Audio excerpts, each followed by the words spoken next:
Good evening, everyone. I hope you're all doing well. Welcome to T1 Academy Current Affairs Classes. ఈరోజు current affairs క్లాసెస్లో భాగంగా మనం న్యూస్లో ఉన్న కొన్ని ముఖ్యమైన అంశాల గురించి మాట్లాడుకుందాం. అవేంటంటే coming on to the first topic for today, that is మరి మన తెలంగాణలో మేడారం జాతర ఈ రోజు నుంచి స్టార్ట్ కాబోతుంది. మరి అసలు దానికి సంబంధించిన విశేషాలు మనకి ఎగ్జామ్ పాయింట్ ఆఫ్ వ్యూలో ఏమేమి ఇంపార్టెంట్, మరి అసలు మేడారం జాతర గురించి మనం ఈరోజు డిస్కస్ చేద్దాం. ఓకే, ఈ రోజు నుంచి 4 రోజుల పాటు మేడారం జాతర జరగబోతుంది. దాన్ని దక్షిణ భారతదేశ కుంభమేళగా మరియు తెలంగాణ కుంభమేళగా పిలుస్తూ ఉంటారు. దీన్ని మేడారం జాతర అని, సమ్మక్క సారలమ్మ జాతర అని చెప్పి కూడా పిలుస్తూ ఉంటారు. మరి దీన్ని ప్రతి 2 years ఒకసారి నిర్వహిస్తూ ఉంటారు. మరి ఈ మహాఘటం ఈ రోజు, దట్ ఈస్ బుధవారం నుంచి 4 రోజుల పాటు నిర్వహించబోతున్నారు. మరి దీనికోసం ఈసారి రేవంత్ రెడ్డి గారి నాయకత్వంలోని తెలంగాణ గవర్నమెంట్ 110 కోట్లు సపరేట్ గా కేటాయించడం జరిగింది. ఓకే, మరి దీనికి ఈ ఇయర్ రాష్ట్రపతి, సీఎం ఇలాంటి వాళ్ళందరూ ప్రముఖులు, ఈ దేశానికి సంబంధించిన ప్రముఖులు హాజరవుతున్నారు. సో అలాంటి జాతర మన తెలంగాణలోని అత్యంత పెద్ద జాతర ఇది. మరి దీనికి సంబంధించిన విశేషాల గురించి మనం ఇప్పుడు మాట్లాడుకుందాం. ఓకే, మన ఎగ్జామ్ పాయింట్ ఆఫ్ వ్యూలో ఏవి ఇంపార్టెంట్ అనే దానికన్నా ముందు దీనికి సంబంధించి ఒక చారిత్రాత్మక నేపథ్యం కూడా తెలుసుకుందాం. ఎందుకంటే మేడారం జాతర ఒక ఎగ్జామ్ పాయింట్ ఆఫ్ వ్యూలో మాత్రమే కాకుండా మన తెలంగాణ ప్రాంతానికి సంబంధించిన వాళ్ళకు అందరికీ ఒక ముఖ్యమైన విషయం. ఓకే, సో ప్రస్తుతం ములుగు జిల్లా ఉంది కదా, ప్రస్తుతం ములుగు జిల్లాలోని సమ్మక్క సారలమ్మ తాడ్వాయి మండల్ని ఇప్పుడు సమ్మక్క సారలమ్మ తాడ్వాయి మండల్ అంటున్నారు. ఆ మండలంలో గల మేడారం రాజ్యంను కాకతీయ సామంతునిగా ఉంటూ పరిపాలించేది ఈ పడిగె గిద్దరాజు పేరున్నారు కదా, ఆయన అప్పట్లో పాలిస్తూ ఉండేవాడు. ఆయన సమ్మక్కను వివాహం చేసుకున్నాడు. ఓకే, ఈ ప్రతాపరుద్రుడు రాజ్య విస్తీర్ణం చేస్తూ ఉండేవాడు కదా ఆ టైంలోనే మేడారం రాజ్యం చుట్టుపక్కల ఉన్న ప్రాంతాల్లో మరియు మేడారం రాజ్యాల్లో తీవ్రమైన కరువు కాటకాలు రావడం వల్ల పగిడి గిద్దెరాజు తన ప్రభువైన కాకతీయ ప్రతాపరుద్రునికి కప్పం సరైన సమయంలో కట్టలేకపోతాడు. ఓకే, దాన్ని కాకతీయ రాజైన ప్రతాపరుద్రుడు అధికార ధిక్కారం, అసలు మాకే కప్పం కట్టనంటావా, ఇది అధికారిక ధిక్కారం అని చెప్పి ఆయన మీద కోపం తెచ్చుకుంటూ ఆయన ప్రధాని అయిన గన్నమ నాయకుడు ఆర్ అలయాస్ యుగేందరుడు అని చెప్పి పిలుస్తూ ఉండేవారు. ఆయన్ని మేడారం మీదకి దండించడానికి పంపిస్తూ ఉంటాడు. ఓకే, మరి వాళ్ళ రాజ్యాన్ని కాపాడుకోవడం అప్పుడు పైడి గిద్దరాజు యొక్క కర్తవ్యం కదా. ఎస్, సో ఆయన తన రాజ్యాన్ని కాపాడుకోవడానికి పగిడ గిద్దరాజు మరియు ఆయన అల్లుడు గోవిందరాజు, అలాగే ఆయన భార్య, కూతురు వీళ్ళందరూ వీరోచితంగా పోరాడతారు. బట్ చివరికి వీరమరణం పొందుతారు. ఓకే, మరి ఈ పోరాటంతోనే ఈ సమ్మక్క సారలమ్మ మహాజాతరకు లింక్ ఉంది. అదేంటంటే ఈ పోరాట యుద్ధంలో సమ్మక్క చాలా విరోచితంగా పోరాడుతుందండి. చివరకు ఆమె మేడారంలోని చిలకల గుట్ట ఉంది కదా, ఇప్పుడు మీరు వెళ్ళినప్పుడు ఆ గుట్టను కూడా సందర్శించుకుంటూ ఉంటారు. ఆ చిలకల గుట్ట వల్ల ఆమె అదృశ్యం అవుతూ ఉంటుంది. ఈ సమ్మక్క అదృశ్యమైన ప్రాంతం చిలకల గుట్ట వద్ద అదృశ్యమైన ప్రాంతంలో ఒక నాగ వృక్షం ఉంటుందండి. దాని దగ్గర సమ్మక్కకు సంబంధించిన కుంకుమ, పసుపు గల భరణిలు లభించడంతో అప్పుడు ఆ ఏరియాలో ఉన్న గిరిజనులు ఆమెను తన ఆరాధ్య దైవంగా భావించి ఆ దొరికిన వాటిని సమ్మక్క ప్రతిరూపంగా భావించి అప్పటి నుంచి ప్రతి 2 సంవత్సరాలకు ఒక్కసారి మాఘశుద్ధ పౌర్ణమి రోజున ఎందుకు చేసుకుంటున్నారు, ఆ రోజునే ఈ యుద్ధం అప్పట్లో స్టార్ట్ అయింది. సో ఆ రోజే చేసుకున్నారు. అప్పట్లో డేట్ ఇవన్నీ ఉండకపోతుండే కదా. సో ఈ ఫిబ్రవరిలో వచ్చే మాఘశుద్ధ పౌర్ణమి రోజున సమ్మక్క సారలమ్మ జాతరను వీళ్ళు చేసుకోవడం స్టార్ట్ చేశారు. ఓకే, మరి సమ్మక్క పగిడ గిద్దరాజు యొక్క సంతానం గురించి కూడా మనం విన్నాం కదా. ఎస్, వాళ్ళ కొడుకు జంపన్న. ఈ జంపన్న చనిపోయిన వాగుల్నే మనం ఇప్పుడు జంపన్న వాగు అనే పేరు మీద అక్కడికి వెళ్ళే మనము స్నానం ఆచరించే దాని తర్వాత ఈ గుళ్ళోకి వెళ్తూ ఉంటాము. అలాగే ఆమెకి 2 కూతుర్లు, సమ్మక్కకు పగిడ గిద్దరాజుకు 2 కూతుర్లు కూడా ఉన్నారు, సారలమ్మ, నాగులమ్మ. ఓకే, ఈ జంపన్న ప్రతాపరుద్రుడి సైన్యంతో చాలా విరోచితంగా పోరాడి అక్కడి సంపెంగ వాగు ఆర్ ఇప్పుడు జంపన్న వాగు అంటున్నాం కదా, దాన్ని ఇంకొక పేరు పెట్టి కూడా పిలిచేవారు. లాస్ట్ టైం ఈ సంపెంగ వాగు లేకపోతే జంపన్న వాగును ఏ పేరుతో పిలిచేవాడు అనే దాని మీద టీఎస్పీఎస్సీలో ఒకసారి క్వశ్చన్ వచ్చింది. దాన్ని దయ్యాల మడుగు అని కూడా అంటూ ఉంటారు. దయ్యాల మడుగు అని కూడా అంటూ ఉంటారు. ఇది ఆల్రెడీ అడిగున్నారండి. సో అందులో పడి ఆయన చనిపోవడంతో ఈ సంపెంగ వాగు అప్పటి నుంచి దాన్ని జంపన్న వాగు అని చెప్పి పిలుస్తున్నారు. ఈ వాగులోనే మనం అక్కడికి జాతరకి వెళ్ళినప్పుడు ఎవరైనా సరే అందులో పుణ్యస్నానాలు ఆచరించిన తర్వాత మాత్రమే గుడిలోకి వెళ్ళి దర్శించుకుంటూ ఉంటారు. ఓకే, మరి ఈ జాతరలకు సంబంధించి ఇప్పుడు ఎగ్జామ్ పాయింట్ ఆఫ్ వ్యూలో దీనికి సంబంధించిన విషయాల మీద అడిగే విషయాలు. ఒకటి దయ్యాల మడుగు, ఇందాక మనం మాట్లాడుకున్నాం. మరి ఈ జాతరను తెలంగాణ కుంభమేళ అంటారు, అట్లనే దక్షిణ భారతదేశ కుంభమేళ, సౌత్ ఇండియాస్ కుంభమేళగా కూడా అంటూ ఉంటారు. దీన్ని మేడారం జాతర అని, సమ్మక్క సారలమ్మ జాతర అని, గిరిజన జాతర అని డిఫరెంట్ పేర్లతో పిలుస్తూ ఉంటారు. మరి ఈ జాతర మొత్తం Asia continent, that is Asia ఖండంలోనే అతిపెద్ద గిరిజన జాతరగా యునెస్కో గుర్తింపు పొందింది. యునెస్కో హెడ్ క్వార్టర్ ఎక్కడుంది? ప్యారిస్ లో. ఎస్, అవునా? ప్యారిస్ లో ఉన్న యునెస్కో వాళ్ళు ఈ సమ్మక్క సారలమ్మ జాతరను ఆసియా ఖండంలోనే అతిపెద్ద గిరిజన జాతరగా గుర్తించారు. ఈ పాయింట్ వెరీ వెరీ ఇంపార్టెంట్ అండి, ఎగ్జామ్ పాయింట్ ఆఫ్ వ్యూలో అడుగుతారు. మరి ఇది మన రాష్ట్ర పండుగ కదా, రాష్ట్ర ఉత్సవం కదా, గిరిజన ఉత్సవం రాష్ట్ర ఉత్సవం కదా. మరి తెలంగాణ వచ్చిన తర్వాతనే దీనికి అది రాష్ట్ర ఉత్సవంగా లేకపోతే రాష్ట్ర పండుగగా గుర్తింపు వచ్చిందా? కేసీఆర్ గారే ప్రకటించారా? లేదండి, ఉమ్మడి ఆంధ్రప్రదేశ్ ఉన్నప్పటి నుంచి కూడా దీన్ని రాష్ట్ర ఉత్సవంగా గవర్నమెంట్ వాళ్ళు జరుపుతూ ఉన్నారు. 1996 ఫిబ్రవరి 1న మొట్టమొదటిసారిగా ఈ మేడారం జాతరను రాష్ట్ర ఉత్సవంగా ప్రకటించడం జరిగింది. మరి ఓన్లీ తెలంగాణ నుంచి మాత్రమే వస్తారా?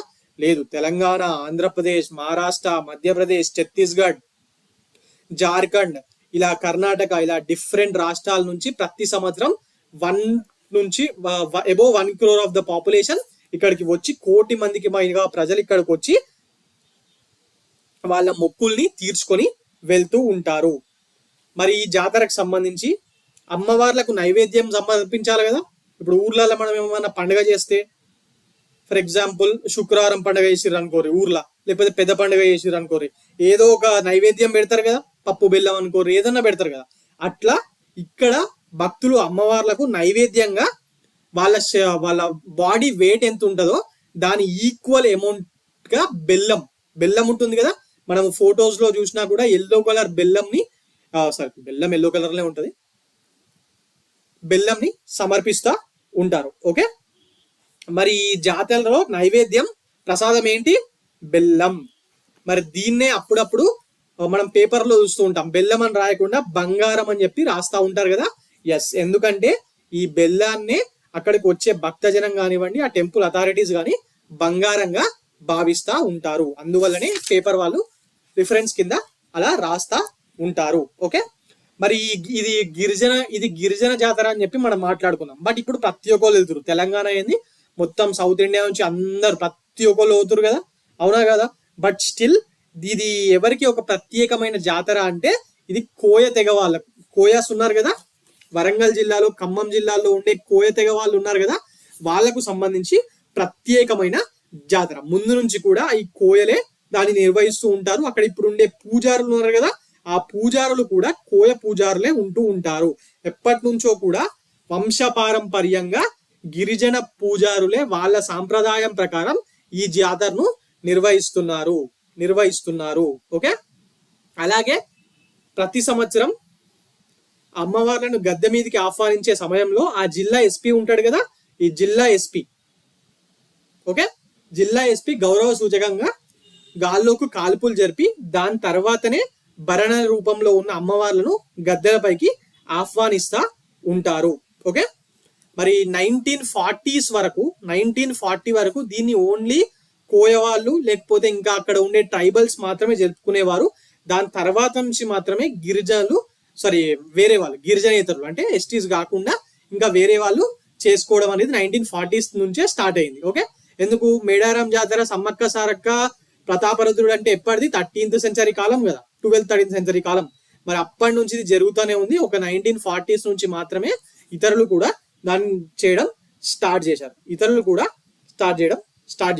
ఓకే, మరి ఈ జాతరలో సమ్మక్క సారలమ్మ గద్దెలు ఉన్నాయి కదా, దానిపైన ఉన్న 2 కొయ్య చెక్కలు ఉంటాయి. దాని వద్ద భక్తులు పసుపు కుంకుమ బరణలు తెచ్చి దేవతల యొక్క ప్రతిరూపంగా పూజిస్తూ ఉంటారు. అంటే మనకు నార్మల్ గుళ్ళలు ఉన్నట్టు విగ్రహ రూపం అన్నట్టు సపరేట్గా ఏమి ఉండదు. వీటిని కుంకుమ భరణ పసుపు తీసుకొచ్చి దేవతలుగా సమ్మక్క సారలమ్మలుగా భావించి పూజిస్తూ ఉంటారు. అలాగే మన ఊర్లలో ఇందాక నేను చెప్పినట్టు శుక్రవారం దేవుడు పెద్ద పండుగ చేసుకున్నప్పుడు కోళ్ళు మేకలు బలిస్తారు కదా, అలాగే ఇక్కడ కూడా ఈ జాతరలో భక్తులు అమ్మవారికి కోళ్లను మేకలను బలిస్తూ ఉంటారు. అండ్ దాంతో పాటు మన ఊర్లలో కళ్ళు తాగుతారు కదా, ఎస్ అక్కడ కళ్ళు ఈ జాతరలలో అంటే పెద్ద పండుగ శుక్రవారం దేవుడు అప్పుడు కళ్ళు తాగినట్టు ఇక్కడ కళ్ళు ప్లేస్ లా మన ఇప్ప పువ్వు ఉంటది కదా, ఇప్ప చెట్టు కాసి ఇప్ప పువ్వు దాని నుంచి తీసిన సారా ఇప్ప సారాని అమ్మవార్లకు నైవేద్యంగా పోస్తా ఉంటారు. ఓకే, అండ్ ఇంకా లోకల్లీ జరిగేవి ఈసారి అక్కడ కొందరికి అమ్మవార్లు పూయడము, పూనకంతో ఊగిపోవడం ఇలాంటివి కూడా జరుగుతూ ఉంటాయి. ఇవి జనరల్ మన ఇప్పుడు హైదరాబాద్ లో కూడా జరుగుతూ ఉంటది కదా బోనాలు అప్పుడు అది. Yes, okay, now coming on to the point, exam point of view once again. ఈ గిరిజన జాతరలో ఎవరెవరికి గద్దెలు ఉన్నాయి? సమ్మక్కకు ఉంటది సపరేట్ గద్దె, సారలమ్మకు ఉంటది. మరి వీళ్ళకి మాత్రమే కాకుండా పగిడి గిద్దరాజుకు, జంపన్నకు, నాగులమ్మకు కూడా గద్దెలు కలవు. మరి ఈ జాతర ఎన్ని రోజుల పాటు జరుగుతుందని చెప్పాను? 4 రోజుల పాటు ఈ జాతర జరుగుతుంది. మొట్టమొదటి రోజున పగిడిద్దరాజును పూనగుండ్ల అనే ఒక ఊరు ఉంటుంది. పూనుగొండ్ల నుంచి మేడారం పైకి గద్దె పైన తీసుకొస్తారు. ఈ పూనగొండ్ల దగ్గర నుంచి వీళ్ళను తీసుకొస్తారు మొదటి రోజున. ఓకే, అలాగే కన్నెపల్లి గ్రామం నుంచి సారలమ్మను మేడారంలోని గద్దెపైకి కూడా మొదటి రోజునే తీసుకొస్తారు. మరి రెండో రోజున చిలకలగుట్టలో కొలువై ఉన్న సమ్మక్క, ఇందాక మనం మాట్లాడుకున్నాం చిలకలగుట్ట వద్ద ఆమె అదృశ్యం అయిపోయిందని, అవునా కదా? సో ఆ చిలకలగుట్ట వద్ద కొలువై ఉన్న సమ్మక్కను మేడారంలోని గద్దెపైకి నెక్స్ట్ డే సెకండ్ డే తీసుకొస్తారు. ఓకే, మరి 3వ రోజు గద్దెల పైన ఈ అమ్మవార్లు సమ్మక్క సారలమ్మ కొలువై ఉంటారు. ఆ రోజున అమ్మవార్లు ఇద్దరిని ఎక్కువ మంది భక్తులు వచ్చి, ముఖ్యమైన రోజు కదా థర్డ్ డే, అందుకే థర్డ్ డే రోజే రాష్ట్రపతి, సీఎం లాంటి ప్రముఖులు అందరూ ఆ రోజే ఎక్కువగా వస్తుంటారు. రష్ కూడా ఆ రోజే ఉంటుంది. మరి 4వ రోజున ఆవాహనం పలికి సాయంత్రం పూట అమ్మవార్లను తిరిగి యుద్ధానికి తరలిస్తారు. అంటే యుద్ధానికంటే వాళ్ళ ప్లేస్ ఎక్కడికి వెళ్ళి మాయమయ్యారు అనుకుంటారు అక్కడికి తీసుకొచ్చి పెడతారు, అక్కడికి తరలిస్తారు. సో దాంతో జాతర ముగుస్తుంది. మరి వీళ్ళకు ఇంకొక పాయింట్, ఈసారి ఎగ్జామ్ లో ఇది దయ్యాల మడుగు, ఇది ఎవరికి తెలియదు అప్పటి వరకు. ఇది ఇచ్చే వరకు ఏ బుక్స్ లో పెద్దగా లేదు. దాని తర్వాతనే అన్ని కాంపిటేటివ్ ఎగ్జామ్ బుక్స్ లో ప్రైవేట్ పబ్లికేషన్ వాళ్ళు యాడ్ చేశారు. సో అలాగే ఇది కూడా ఒకటి ఇంపార్టెంట్ అవుతుంది. సమ్మక్కకు ఒక వాహనం ఉంటుంది, అలాగే సారక్కకు కూడా వాహనం ఉంటుంది. మీరు అక్కడ టెంపుల్కి వెళ్తే చూసుంటారు, ఈ జాతర టైంలో మీరు చూసి ఉండొచ్చు. సమ్మక్క వాహనం ఏంటి? పెద్ద పులి. ఇవి ఇంపార్టెంట్ అండి, ఇది ఎగ్జామ్ లో అడగచ్చు. కల్చర్ లో భాగంగా జాతరల మీద క్వశ్చన్ వచ్చినప్పుడు ఇది చాలా తక్కువ మందికి తెలుస్తుంది కాబట్టి దీని గురించి అడగచ్చు. సమ్మక్క వాహనం పెద్ద పులి. మరి సారక్క వాహనం ఏంటి? జింక. ఓకే, మరి జాతరకు వెళ్తున్నారా? 4 days ఆల్రెడీ ఇవాళ స్టార్ట్ అయింది, వెళ్ళిరండి. అశోక్ నగర్ లో కూర్చొని అలసిపోయి ఉంటారు, ఒకసారి వెళ్ళిరండి. ఓకే, సో ఇదండి ఈ మహా జాతరకు సంబంధించిన టోటల్ పాయింట్స్. ఇప్పుడు మనం ఇక్కడ మాట్లాడుకున్నది చదువుకుంటే సరిపోతుంది, ఇంతకన్నా ఎక్కువ ఇంపార్టెంట్ అవసరం లేదు. సో మెయిన్ టాపిక్స్ ఏంటి? దయ్యాల మడుగు, సమ్మక్క సారల యొక్క వాహనాలు, జంపన్న వాగు, దాన్ని దయ్యాల మడుగు అంటారని చెప్పాను, పగిడే గిద్దరాజు, రైట్. మరి పూజారులు, ఏ పూజారులు? కోయ పూజారులు, కోయలకు సపరేట్ ఎక్కువగా ఇంపార్టెంట్ అయిన పండుగ ఇది. ఇవన్నీ వెరీ వెరీ ఇంపార్టెంట్. అలాగే ఎప్పటి నుంచి దీన్ని రాష్ట్ర ఉత్సవంగా జరుపుతున్నారు? 1996 February 1 నుంచి. మరి దీన్ని ఏషియా కాంటినెంట్ లోనే అతిపెద్ద గిరిజన జాతరగా ఎవరు గుర్తించారు? యునెస్కో గుర్తించింది. మరి ఇక్కడ ప్రసాదం నైవేద్యం ఏంటి? బెల్లం. మరి దీన్ని ఏమని పిలుస్తారు? బంగారం అని కూడా పిలుస్తారు. ఇవన్నీ వెరీ వెరీ ఇంపార్టెంట్ పాయింట్స్ అండి. వేరేదంతా ఒకసారి పైన మళ్ళీ ఒకసారి చూడండి. Okay, right. Now coming on to the next topic for today, that is Shashi Tharoor. Shashi Tharoor గారు న్యూస్ లో ఉన్నారు. మరి ఎందుకు న్యూస్ లో ఉన్నారో ఇప్పుడు మనం మాట్లాడుకుందాం. Okay, Shashi Tharoor MP from Thiruvananthapuram, Congress పార్టీకి చెందిన MP.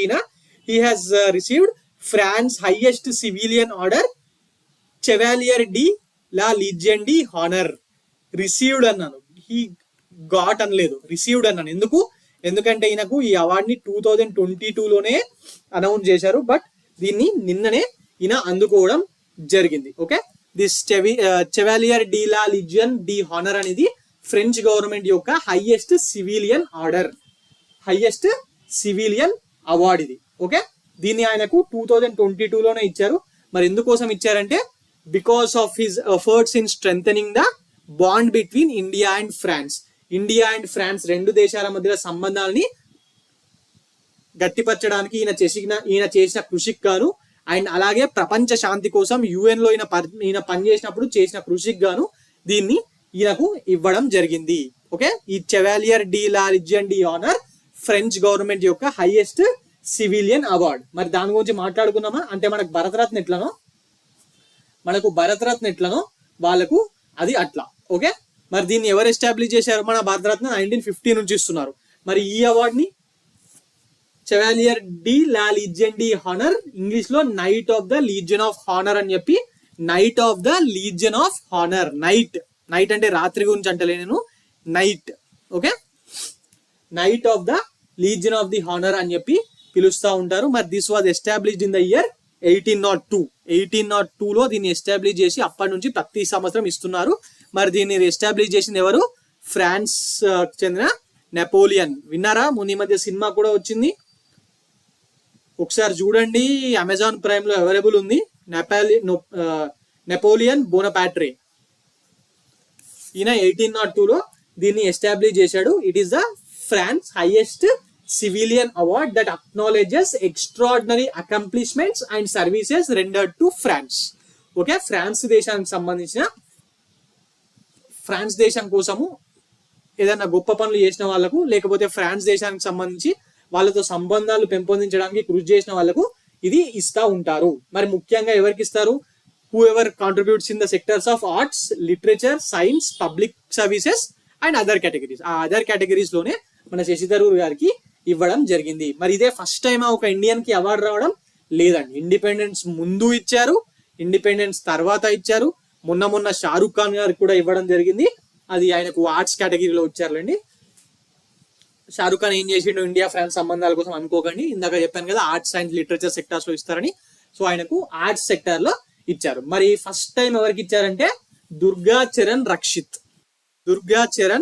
Rakshit was the first Indian to receive this honour. మరి ఇది ఆనర్, మరి దీన్ని ఏ ఇయర్ లో ఇచ్చారు? He was awarded in the year 1896. తర్వాత మొహమ్మద్ హనీఫ్ అనే వ్యక్తికి ఇచ్చారు. ఎందుకు ఇచ్చారంటే ఆ టైంలో ఫ్రెంచ్ ఆధీనంలో ఉన్న పాండిచేరి ఉండే కదా, ఆ పాండిచేరికి డిప్యూటీ మేయర్ గా చాలా గొప్ప సర్వీసెస్ చేశాడు. అందువల్లనే మహమ్మద్ హనీఫ్ అనే వ్యక్తికి 1937లో ఇవ్వడం జరిగింది. మరి ఇండిపెండెంట్ ఇండియా వచ్చిన తర్వాత ఎవరికి ఇచ్చారు? ఫస్ట్ టైము ఈ శ్రీధరన్ గారికి ఇవ్వడం జరిగింది. ఈ శ్రీధరన్ పేరు గుర్తుందా? విన్నారా? ఈ శ్రీధరన్ కన్నా శ్రీధరన్ అంటే ఎక్కువ మంది గుర్తుపడతారు. He is called as metro man of India. Delhi మెట్రోని కన్స్ట్రక్ట్ చేసింది అతనే. మన హైదరాబాద్ మెట్రో కూడా సూచనలు ఇచ్చాడు. ఢిల్లీ మెట్రో తర్వాత సెకండ్ మెట్రో మనదే కదా. ఎస్, మనదే. జైపాల్ రెడ్డి గారు అర్బన్ డెవలప్మెంట్ మినిస్టర్ గా ఉన్నప్పుడు మనకు శాంక్షన్ చేశారు. ఢిల్లీ తర్వాత ఇండియాలో సెకండ్ మెట్రో మనదే, మన దగ్గరనే స్టార్ట్ అయింది. దాని తర్వాతనే బాంబే, బెంగళూరు, కలకత్తా దాని తర్వాత వచ్చాయి. Okay, now coming on to back to the point. Sreedharan గారికి 2005లో ఇచ్చారు. He is called as metro man of India. మరి ఎందుకు ఆయన మెట్రో మ్యాన్ ఆఫ్ ఇండియా అంటారు? Delhi metro. Okay, the reason was Delhi metro. అలాగే కెడ్రిక్ ప్రకాష్ అనే అతనికి 2006లో, అండ్ అంజలి గోపాలన్ అనే ఆమెకు 2013లో ఇవ్వడం జరిగింది. వాళ్ళిద్దరు హ్యూమన్ రైట్స్ యాక్టివిస్ట్. మరి రీసెంట్ గా ఎవరెవరికి ఇచ్చారు?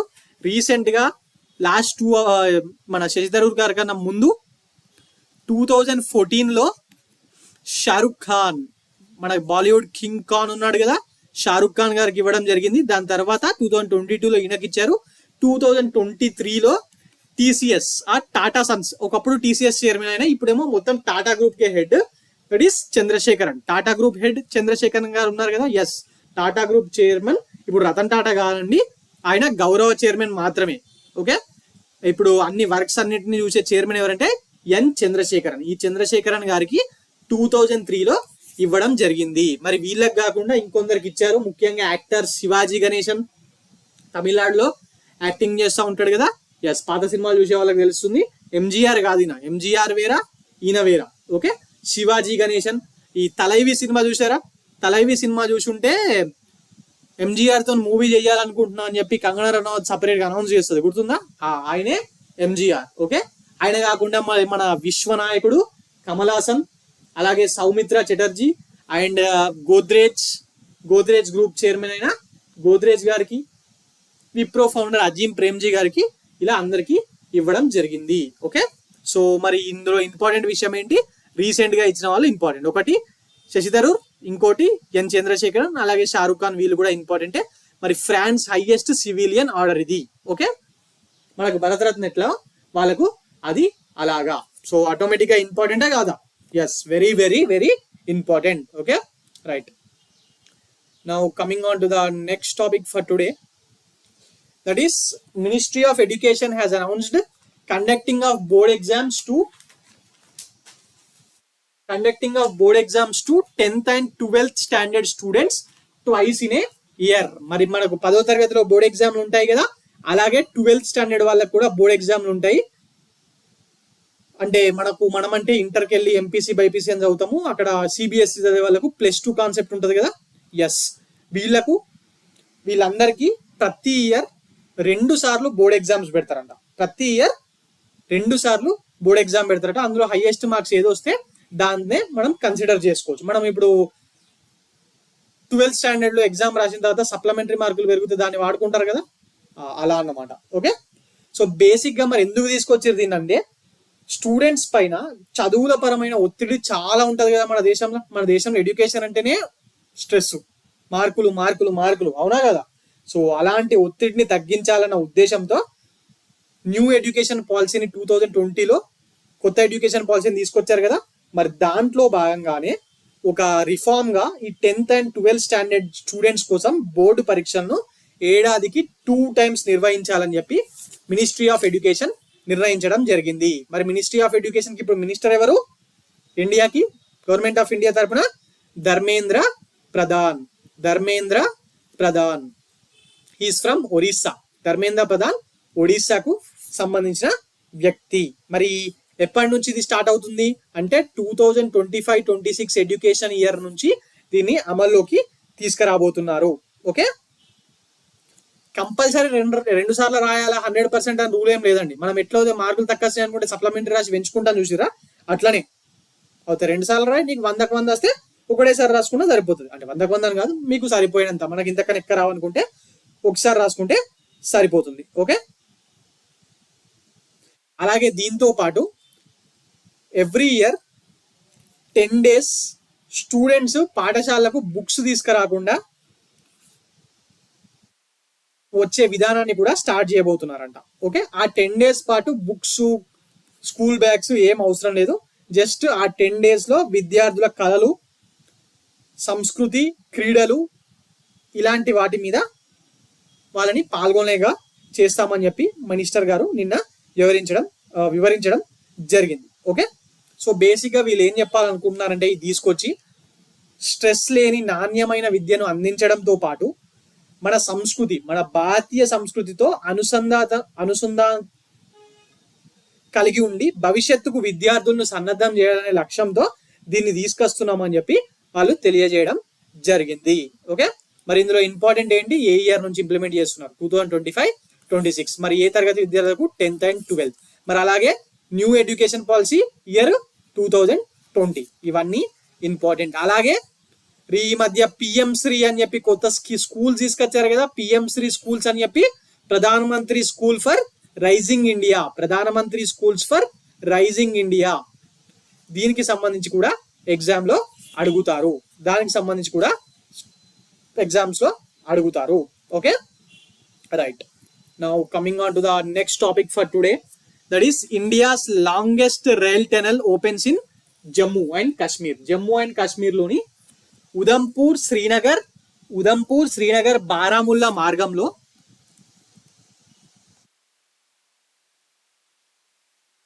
12.77 కిలోమీటర్స్ 12.77 కిలోమీటర్స్ పాటు ఈ రైల్ టనల్ ని నిర్మించడం జరిగింది. ఓకే, ఇది ఇండియాలోనే లాంగెస్ట్ రైల్వే టనల్. మరి దీన్ని T50 రైల్వే టనల్ అని చెప్పి కూడా పిలుస్తున్నారు. T50 రైల్వే టనల్ అని కూడా పిలుస్తున్నారు. మరి దేశంలోనే లాంగెస్ట్ రైల్వే టనల్ ఎక్కడ ఉందంటే ఏం చెప్తారు?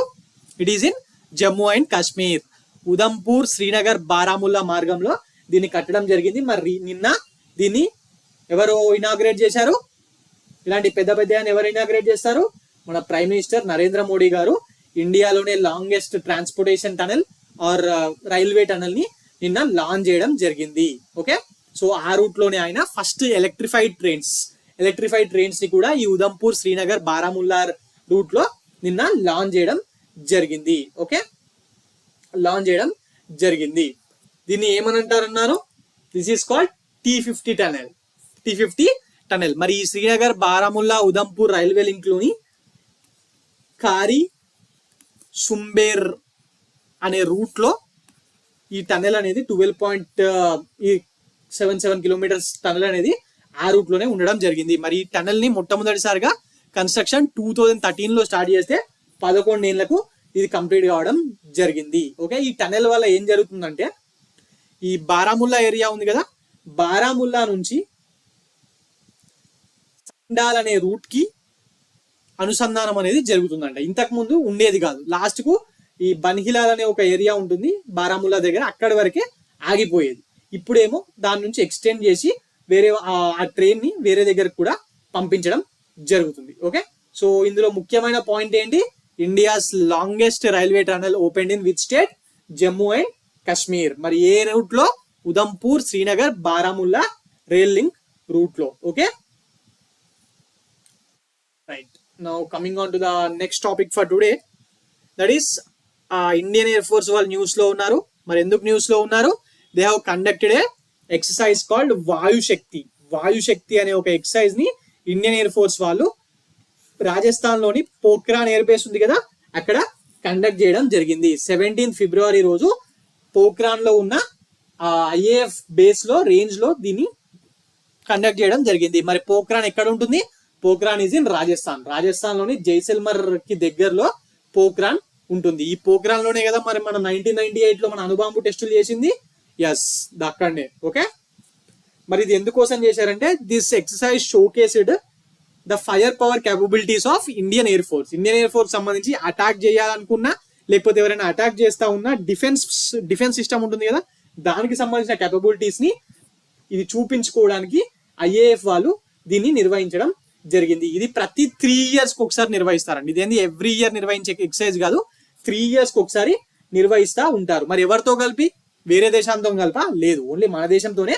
బట్ ఇది is a joint operation. Only IAF మాత్రమే కాకుండా ఇండియన్ ఆర్మీ కూడా ఇందులో పాల్గొంటుంది. ఓకే, ఎందుకు? ఒకవేళ యుద్ధం వస్తే కోఆర్డినేట్ అయ్యే యుద్ధం చేయాల్సి వస్తుంది కదా. Indian army, Indian air force వాళ్ళు కలిసే యుద్ధం కోవాల్సి వస్తుంది కదా. సో 2 బ్రాంచ్ల మధ్యలో ఒక కోఆర్డినేషన్ తీసుకురావడానికి దీన్ని ప్రతి 3 years కి ఒకసారి నిర్వహిస్తూ ఉంటారు. ఓకే, ఐఏఎఫ్ వాళ్ళు నిర్వహిస్తారు, అందులో ఇండియన్ ఆర్మీ కూడా పార్టిసిపేట్ చేస్తుంది. మరి ఈ ఇయర్ నిర్వహించిన దానికి థీమ్ ఉండాలి కదా. ఎస్, ఒక థీమ్ ఉంది. ఆ థీమ్ అనేది very very important. Lightning strike from the sky. Lightning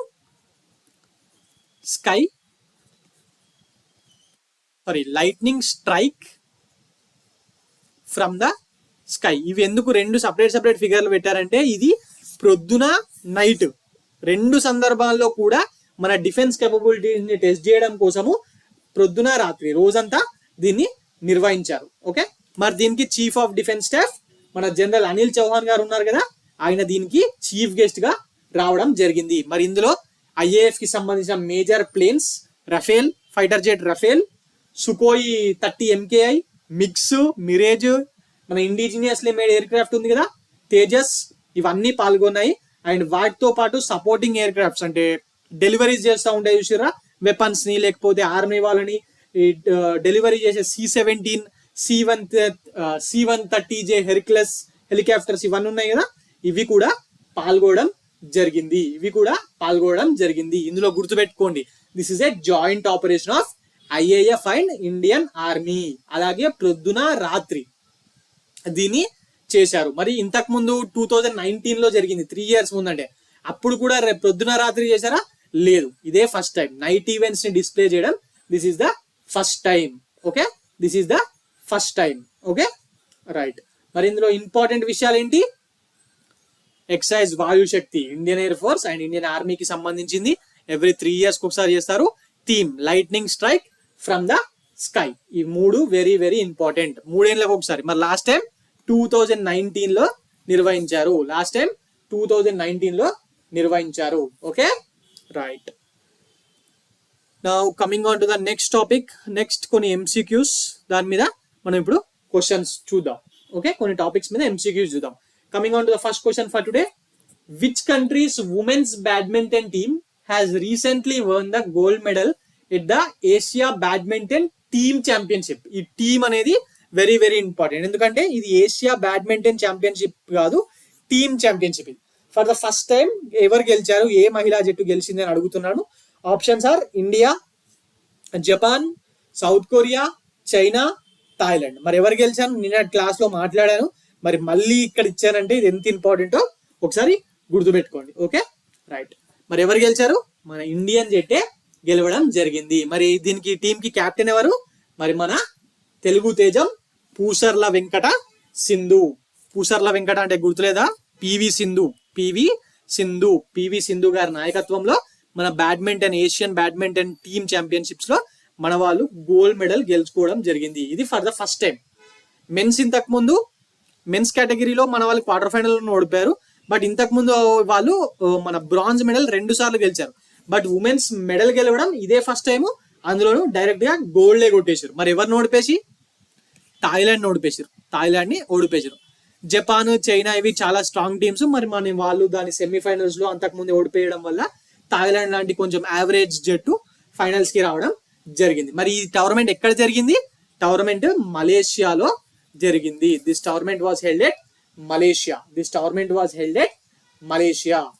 this marks the first ever podium finish off Indian women's team. First ever podium finish అంటే గోల్డ్ గెలిచినా, సిల్వర్ గెలిచినా, బ్రాంజ్ గెలిచినా పోడియం మీద ఎక్కుతారు కదా, అంటే మెడల్ ఇస్తారు కదా, సో దాన్ని పోడియం ఫినిష్ అంటూ ఉంటారు.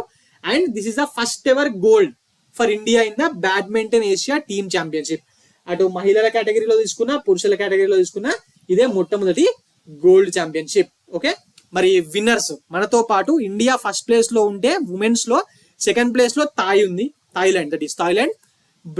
బ్రాంజ్ ఎవరికి వచ్చింది? బ్రాంజ్ ఎప్పుడైనా బ్యాడ్మింటన్ లో కానివ్వండి, లేకపోతే బాక్సింగ్ లో కానివ్వండి, థర్డ్ ప్లేస్ లో నిలిచిన వాళ్ళు ఇద్దరికి ఇస్తారు.